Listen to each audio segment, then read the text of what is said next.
മറ്റേ ഇപ്പോൾ ഏറ്റവും അടുത്ത് വന്ന ഒരു വിവാദം, ശ്രീനാരായണ ഗുരുദേവൻ ഹിന്ദു സന്യാസി അല്ല എന്ന് വരുത്താനുള്ള ശ്രമം. അപ്പോൾ മാത്രമല്ല, ഇപ്പോൾ ഇറ്റലിയിൽ പോയിട്ട് അവർ സമ്മേളനം നടത്തി മാർപ്പാപ്പയെ കൊണ്ട് ഉദ്ഘാടനം ചെയ്യിച്ചു. പക്ഷെ ഇത് ഈഴവ സമൂഹത്തിൽ തന്നെ ഭയങ്കരമായ എതിർപ്പുണ്ടാക്കിയിട്ടുണ്ട്. ഈ നിലപാട് ശരിയല്ല. കാര്യം ഗുരുദേവൻ എന്ന് പറയുന്നത് ഹിന്ദു സന്യാസിയാണ് എന്നുള്ള കാര്യം അദ്ദേഹത്തിൻ്റെ പുസ്തകങ്ങളും അദ്ദേഹത്തിൻ്റെ കീർത്തനങ്ങളും വായിക്കുന്ന ആർക്കും ബോധ്യപ്പെടുന്നതാണ്. ഇവിടെ ഇതൊരു രസകരമായ വിഷയമാണ്. അവർ പരംപൂജ്യ സച്ചിദാനന്ദ സ്വാമികളായാലും ശുഭാംഗാനന്ദ സ്വാമികളായാലും ഇറ്റലിയിൽ പോയതിനെയോ പോപ്പുമായി കണ്ടതിനെയോ സംഭാഷണം ചെയ്തതിനെയോ ഒന്നും നമ്മൾ വിപരീതമായി കാണുന്നില്ല.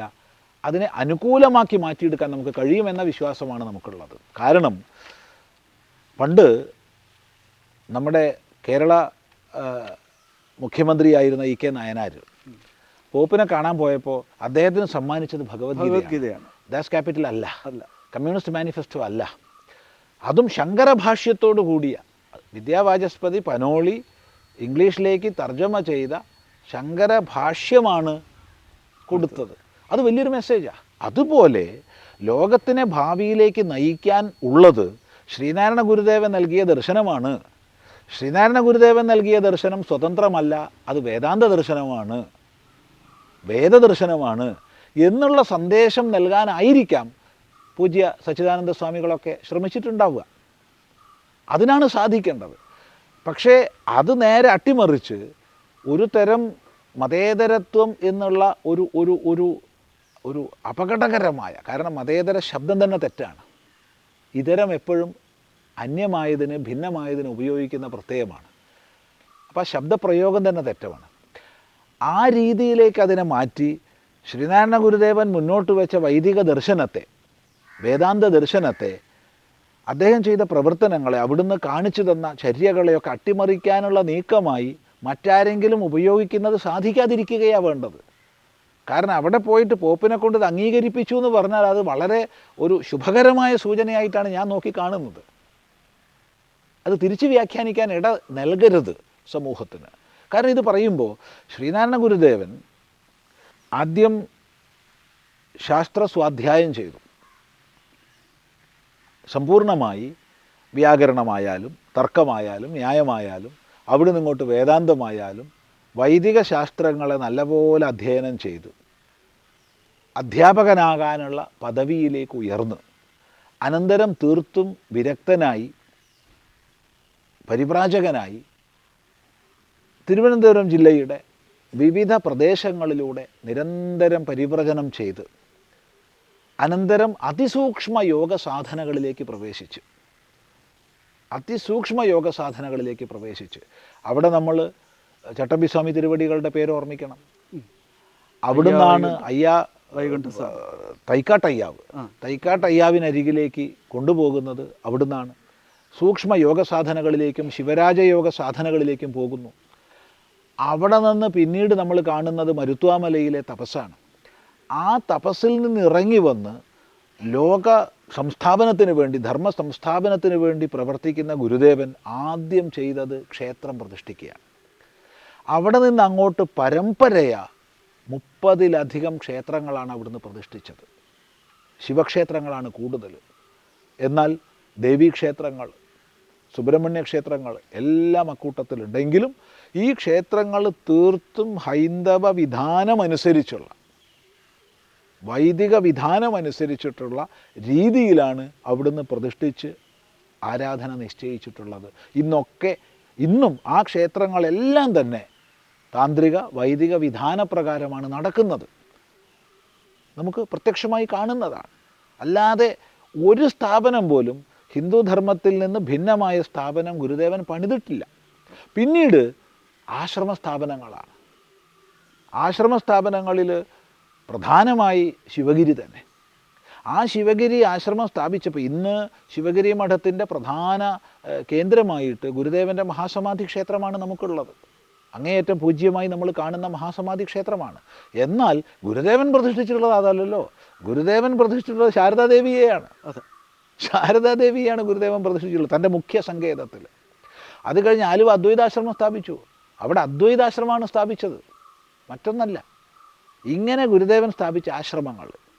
ഗുരുദേവൻ പ്രതിഷ്ഠിച്ച ക്ഷേത്രങ്ങൾ, ഇനി ഗുരുദേവൻ്റെ രചനകൾ, കണ്ടുകിട്ടിയ മുഴുവൻ രചനകളും ഒന്ന് വേദാന്ത ശാസ്ത്രമാണ്, രണ്ട് സ്തോത്രകൃതികളാണ്.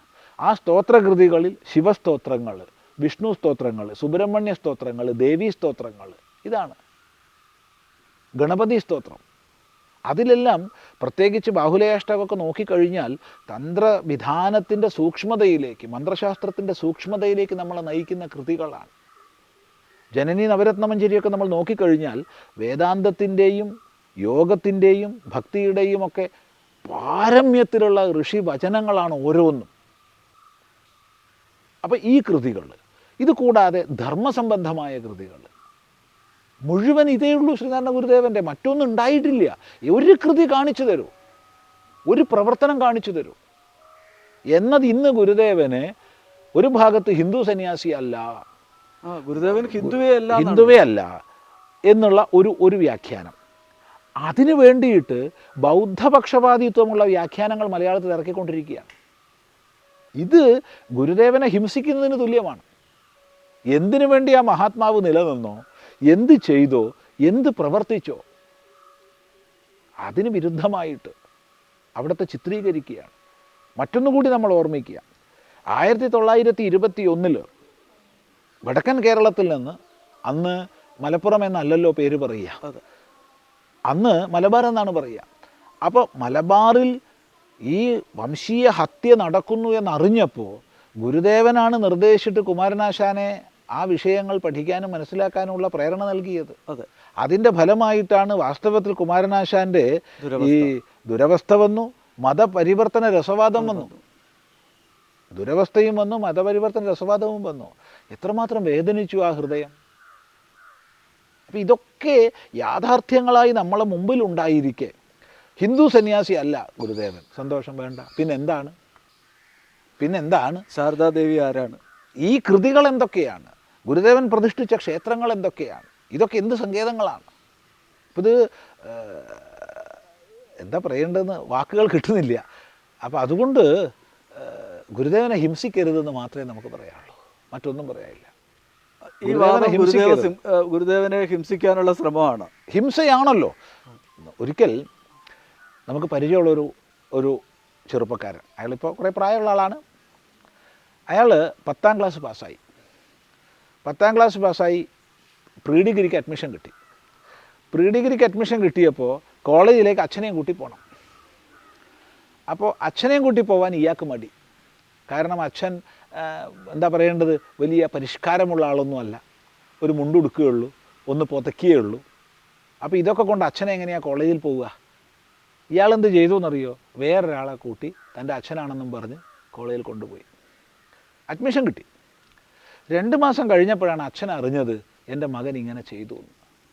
മകനെ വിളിച്ചില്ല, ശാസിച്ചില്ല, ശിക്ഷിച്ചില്ല, വഴക്ക് പറഞ്ഞില്ല, ഒന്നും ചെയ്തില്ല. ആ കണ്ണിൽ നിന്ന് ധാരയായി കണ്ണുനീരൊഴുകിക്കൊണ്ട് അദ്ദേഹം തൻ്റെ കൂട്ടുകാരോട് പറഞ്ഞു, അവൻ എന്നെ കൊന്നു. ഒറ്റ വാക്ക്, അവൻ എന്നെ കൊന്നു. താൻ അച്ഛനായി ഉണ്ടായിരിക്കെ മറ്റൊരാളെ തൻ്റെ അച്ഛനെന്നും പറഞ്ഞ് കൊണ്ടുപോയത് അറിഞ്ഞപ്പോൾ അച്ഛൻ്റെ പ്രതികരണം ഇതാണ്, അവൻ എന്നെ കൊന്നു. ഗുരുദേവൻ ഹിന്ദു അല്ല എന്ന് പറയുന്നവരും ഇത് തന്നെയാണ്. ഗുരുദേവനെ കൊല്ലുകയാണല്ലോ. അല്ലെങ്കിൽ ഗുരുദേവൻ്റെ ഒരു കൃതി കാണിച്ചു തരൂ.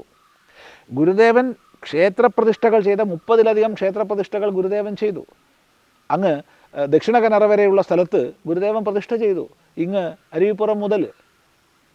അല്ലാത്തൊരു സങ്കേതം കാണിച്ചു തരൂ. ഗുരുദേവൻ സ്ഥാപിച്ച ആശ്രമങ്ങൾ വേദാന്തപരമായ ആശ്രമ സമ്പ്രദായമല്ലാതെ ഒന്ന് കാണിച്ചു തരൂ. ഗുരുദേവനെ മറ്റു പലതും ആക്കാൻ ശ്രമിക്കുന്നുവല്ലോ, ആ ശ്രമിക്കുന്നവർക്ക് ഇതൊന്ന് കാണിച്ചുകൂടെ? ഇവിടെ ഏറ്റവും രസകരമായിട്ടുള്ളത്, ഗുരുദേവനെക്കുറിച്ച് 2-3 മണിക്കൂർ പ്രസംഗിക്കുന്നവർ ഗുരുദേവൻ ഏതാനും ചില വാക്യങ്ങൾ മാത്രം പറഞ്ഞ ആളായിട്ടാണ് അവതരിപ്പിക്കുന്നത്. ബാക്കിയെല്ലാം എവരുടെ പ്രസംഗമാണ്.